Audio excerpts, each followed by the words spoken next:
Beri nama pedang ini Naga Puspa. Selamatkan dia. Jangan sampai jatuh ke tangan pendekar berwatak jahat.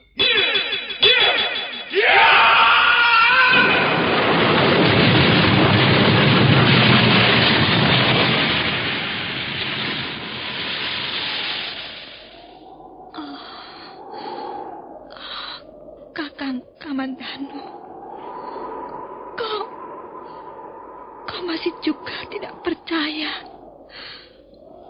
bahwa aku mencintaimu. Mesin, maafkan aku, Mesin. Mesin. Mesin!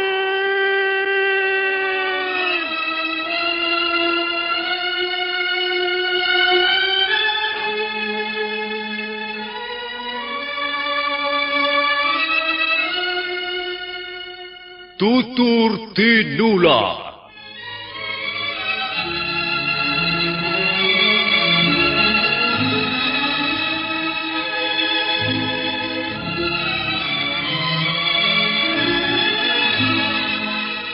Sebuah sandiwara radio serial, produksi Sanggar Cerita dan Teater Sanggar Prativi. Sebuah kisah dengan latar belakang sejarah runtuhnya Singasari dan berdirinya Kerajaan Majapahit.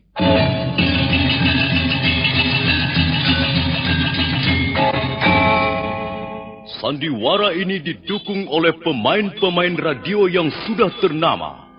Ferry Fadli, Ivone Rose, dan Eli Ermawati.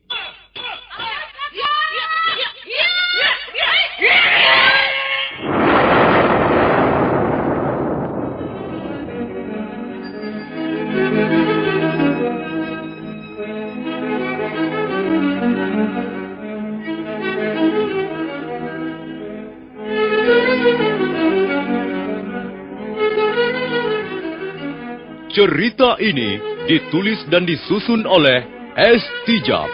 Teknik dan montase dikerjakan oleh Rudi Tinangon dan Joko SP. Sutradara Y. Rudi Wartono. Kali ini mengetengahkan episode ketiga dengan judul Daun-Daun Bersemi Lagi.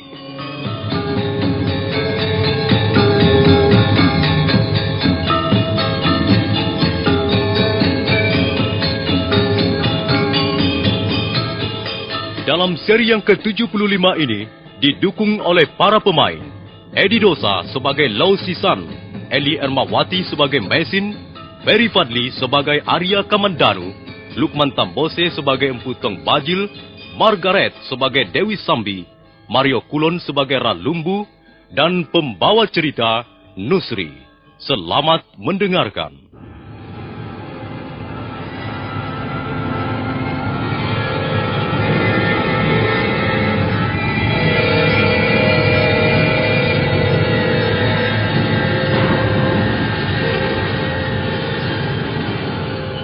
Waktu itu sinar matahari telah mulai semakin lemah.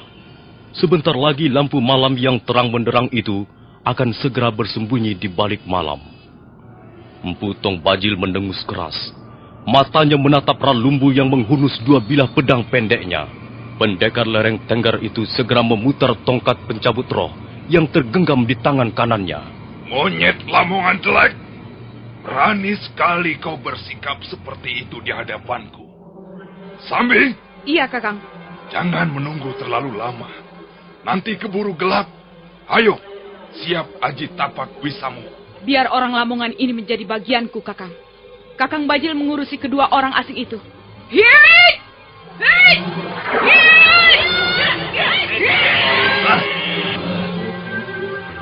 Wisamu nampaknya semakin maju. Hampir saja aku tak bisa mengikuti kecepatan jurus-jurus mautmu, Dewi Sambi. Kau tidak perlu memuji aku, Ralumbu. Kita berdiri di pihak yang saling bertentangan.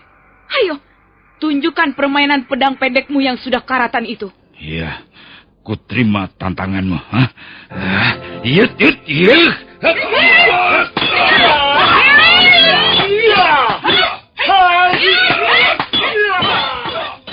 Dewi Sambi memburu Ralumbu dengan jurus-jurus tapak wisanya yang ganas dan mematikan. Sementara Lumbu berusaha menahan dengan dua bilah pedang pendeknya. Di senja hari yang mulai turun perlahan itu, terjadilah pertarungan sengit. Pendekar Lo merasa kewalahan, membendung ayunan tongkat pencabut roh milik Empu Tong Bajil. Sementara Mesin mencoba menyerang sambil berusaha melindungi suaminya. Suatu ketika Ralumbu kecele karena Dewi Sambi cepat berkelit menghindari gempuran yang bertubi-tubi. Empu Tong Bajil melihat kesempatan baik itu, maka dia memutar langkahnya dan berbalik menyerang Ralumbu. Ralumbu tergagap sebentar untuk kemudian. Mampus kau!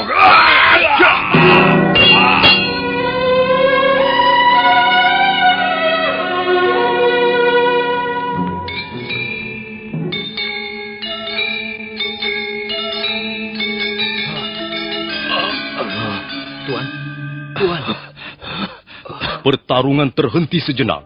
Empu Tong Bajil berdiri dengan congkaknya sambil terus menggenggam tongkat pencabut roh. Demikian pula Dewi Sambi. Tuan. Maaf. Aku hanya bisa membuat kalian. Aku tidak menyesal. Aku merasa tenang dan bahagia. Karena di saat-saat akhir hayatku, aku masih bisa berbuat sesuatu yang bagus.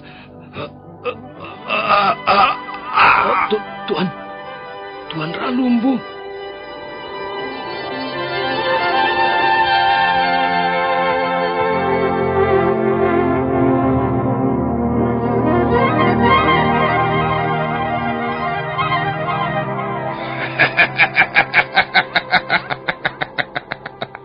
Lihatlah nasib orang yang sok jago.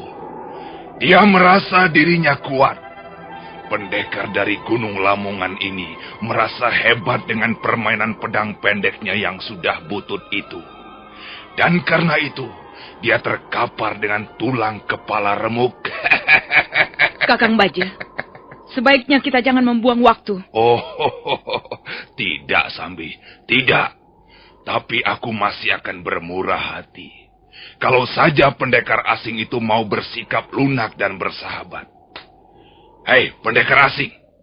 Kau mempunyai senjata yang hebat. Selama ini belum pernah kulihat senjata yang seperti kau gunakan itu. Dan untung kau mempunyai senjata yang ampuh, yang akan bisa menyelamatkanmu di negeri kami ini. Kau harus berterima kasih pada senjatamu itu, pendekar asing. Empu Tong Bajil, baru saja kau bunuh Ralumbu. Sekarang kau mempunyai siasat apa lagi? Kalau kau tidak menurut, kalau kau tidak mau tunduk, nasibmu bersama istrimu itu akan sama persis dengan Ralumbu. Aku akan tetap pada pendirianku. Kami tidak bersalah apa-apa. Kalian tidak berhak menangkap kami. Tidak. Sebenarnya aku tidak perlu menangkap kalian. Baik. Tunggu, Sambi. Jangan kau potong bicaraku. Aku tidak setuju kalau Kakang melepaskan mereka. Mengapa kau tidak setuju? Mereka tetap harus ditangkap dan diserahkan pada pemerintah Kediri. Tidak perlu begitu. Itu perintah dari Tuan Kebo Mundarang. Aku tidak peduli dengan Kebo Mundarang. Aku tidak peduli, tidak ambil pusing dengan pemerintah Kediri. Biar bumi ini cemplung dan langit itu runtuh, aku harus menjalankan rencanaku. Aku harus mendapatkan apa yang kuinginkan, Sambi. Sambi, jangan kau meracau di depanku. Kau adalah adik seperguruanku. Tapi kau sudah tahu watakku, bukan? Iya, saya tahu. Nah, lebih baik kau diam. Dengan begitu Dewi Sambi akan nampak cantik di mata Tong Bajil. Nah, pendekar asing, apakah nasibmu akan celaka atau mujur, itu tergantung dirimu sendiri. Kaulah yang memutuskan sendiri. Kau pasti mempunyai maksud-maksud tertentu. Ya, benar. Aku akan membebaskanmu. Dan selanjutnya, kau bisa hidup tenang dengan istrimu di negeri ini. Kau bebas, kau merdeka, dan boleh melakukan apa saja. Kau tak akan menjadi pelarian lagi. Nasibmu sebagai buron pemerintah cukuplah sampai di sini. Kau bisa membangun sebuah keluarga yang bahagia dan bebas memilih tempat tinggal di mana kau suka. Persoalanmu yang berat ini akan segera dilupakan orang. Dan kau akan diterima oleh warga desa di mana kau tinggal dengan penuh keramahan. Kalian tidak lagi menjadi orang asing di negeri yang cantik jelita ini. Nampaknya tawaranmu sangat menyenangkan. Tapi aku tidak tahu, ada apa di balik yang menyenangkan itu? Pendekar asing, kemudahan dan kesenangan tidak bisa diperoleh dengan percuma. Tentu saja kau harus membayarnya. Dan aku tidak meminta bayaran yang terlalu tinggi. Aku hanya menginginkan pedang yang kau bawa-bawa itu.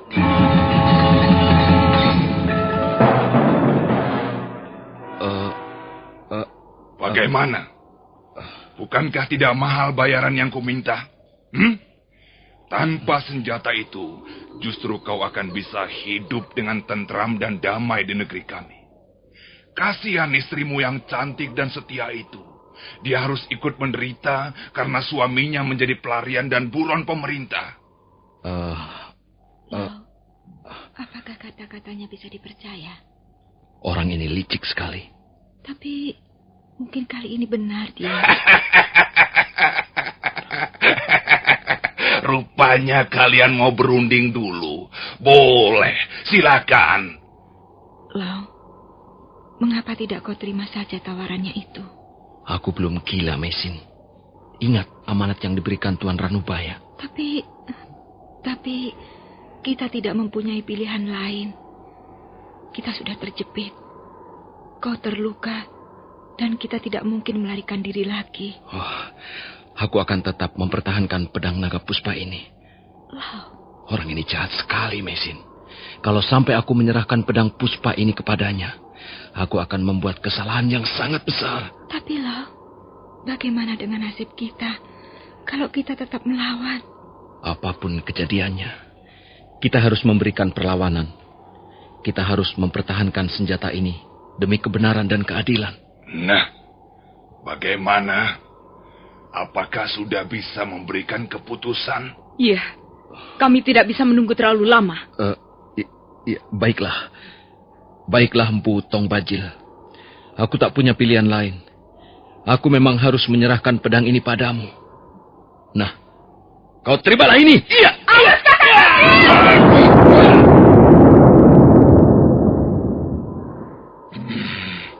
Tikus busuk, kurang ajar. Sambi, ayo kita bunuh mereka. Tak perlu kita ampuni lagi. Tak perlu kita bersikap lunak lagi. Pendekar itu berbahaya sekali. Dia harus mampus. Ya!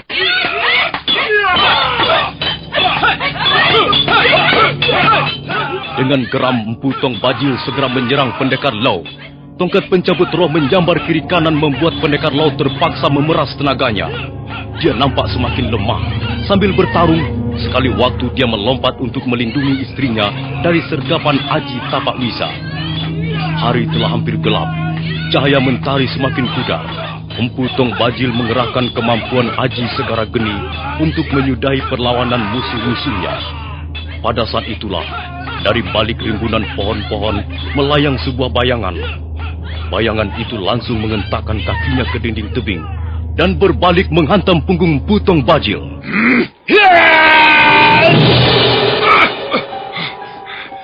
Setan belang, siapa lagi ini?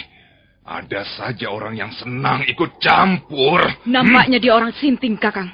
Lihat saja pakaiannya seperti gembel. Hei, gembel busuk, minggir kau. Lihat, Kakang. Dia malah berkaca pinggang. Pegang tongkatku, Sambi. Akan ku buat hancur lumat orang sinting itu.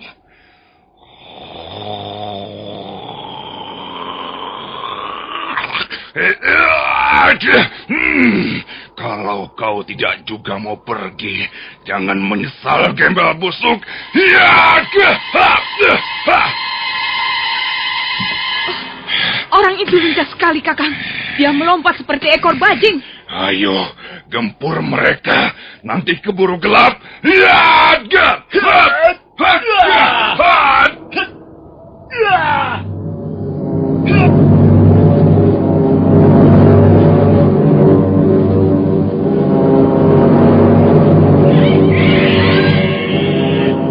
Orang yang disebut gembel busuk, yang sebenarnya pernah ditemui Mesin ketika mencari daun-daunan itu memang lincah sekali. Dia jarang menyerang, tapi gerakannya seringkali mematikan pukulan lawan. Pengembara itu tidak memilih lawannya. Kadangkala dia menyerbu Mpu Tong Bajil, dan pada saat lain berpindah menyerang Dewi Sambi. Suatu ketika, dia sempat membisikkan pada pendekar Lo agar mencari kesempatan untuk lari. Dan benar, karena pertarungan yang kacau balau itu, pendekar Lo melihat kesempatan untuk kabur. Sementara Mesin dan pengembara aneh menghadang lawan-lawannya.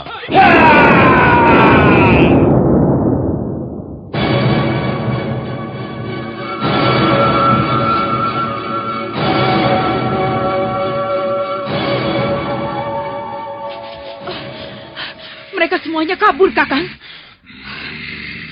Setan alas. Gara-gara gembel busuk itu, rencanaku berantakan. Siapa gembel busuk itu, Kakang? Kau tidak mengenal jurus-jurusnya? Jurusnya aneh dan cepat sekali. Jelas, dia menggunakan aji seipi angin untuk menunjang kecepatan geraknya itu. Entah siapa orang itu. Kita telah gagal lagi, Kakang. Iya, untuk sementara aku akan mengalah. Biar mereka bernapas barang 1 atau 2 hari lagi. Setelah itu, kita kejar lagi mereka. Aku akan minta pada Tuan Kebo Mundarang 200 prajurit untuk mengaduk-aduk Jasun Wungkal, Desa Lembah sampai Kedung Peluk. Masa iya mereka tidak bisa kita temukan?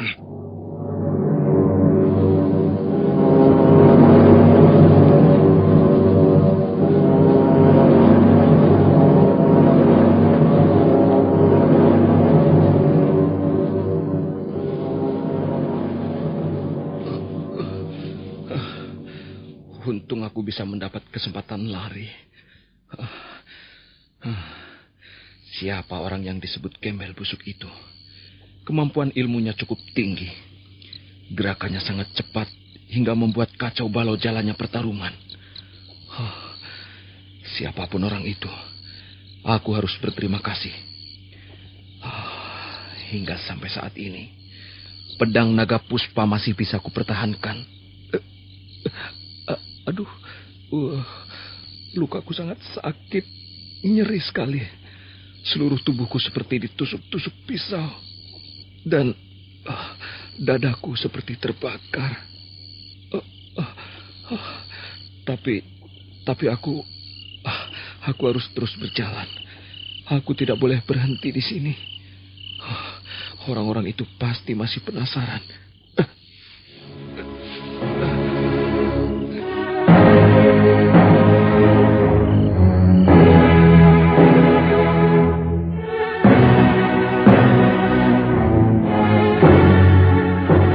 Pendekar Lao terus melangkah terseok-seok. Sekali waktu, dia berhenti karena batuk. Malam semakin gelap. Kini jalan setapak yang dilaluinya hampir tidak nampak. Kabut putih mulai turun dari lereng Gunung Arjuno. Kabut itu terus bergerak ke bawah bagaikan sesuatu yang bernyawa. Pendekar Lao menggigil kedinginan ketika kabut itu menyelimuti tubuhnya.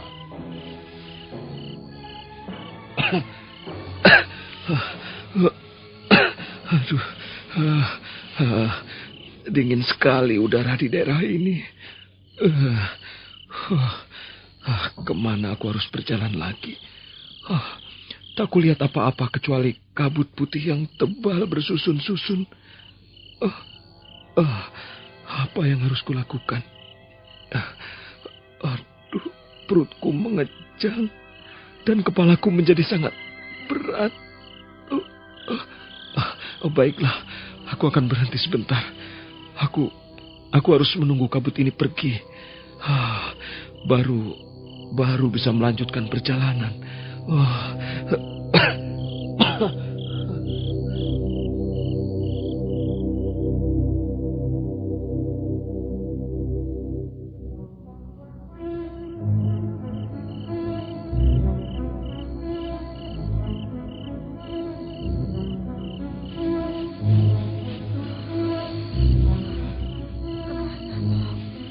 Kemana dia lari? Sudah lebih 300 depa aku mengejar, tapi belum juga menemukannya. Jangan-jangan dia tersesat jalan. Tadi aku dan pengembara aneh itu berusaha menghadang serangan Empu Tong Bajil dan Dewi Sambi. Nampaknya lo menggunakan kesempatan ini untuk lari demi menyelamatkan pedang naga Puspa. Kemudian pengembara anak itu memberi isyarat padaku agar aku ikut lari menyusulnya. Tapi kemana dia? Lo, di mana kau? Di mana kau? Tak ada jawaban. Tempat ini semakin sepi dan menyeramkan. Jangan-jangan Lau tertangkap oleh orang-orang yang mengejar kami selama ini. Lo, di mana kau? Ini aku, istrimu. Lo suamiku. Di mana kau? Lo, jangan kau pergi, Lo. Tunggulah aku. Tunggulah istrimu. Lo, jangan tinggalkan aku. Jangan tinggalkan aku, Lo, sendirian di tempat ini. Lo.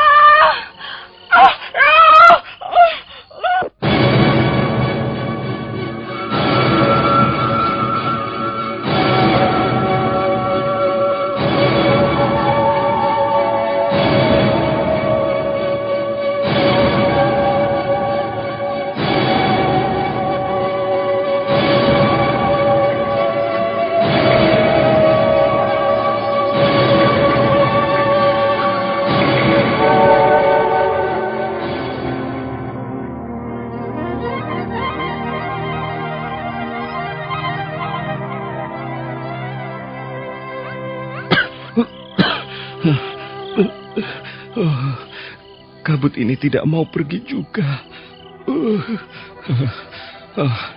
Aku bisa mati kejang di sini. Dinginnya bukan main. Kalau begini, lebih baik aku berjalan lagi. Mungkin di sekitar tempat ini ada sebuah goa yang bisa untuk menghangatkan tubuh. Pendekar Lau lalu mencoba untuk bangkit. Dia nampak sudah sangat payah ketika tubuhnya mulai merayap menembus gumpalan kabut dingin. Mendadak,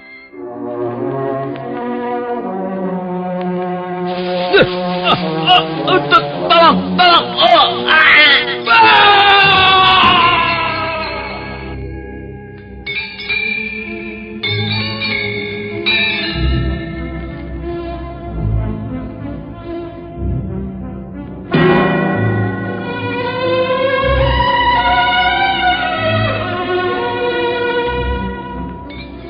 Kaki pendekar Lau terperosok daun-daunan yang bertumpuk di tepian sebuah tebing. Tubuhnya segera tergulir dan melayang dalam kabut putih. Nah, para pendengar sekalian, bagaimana kisah selanjutnya? Apa yang akan terjadi dengan pendekar Lau dan apa yang dialami Mesin? Silakan menantikan seri berikutnya. Sampai jumpa.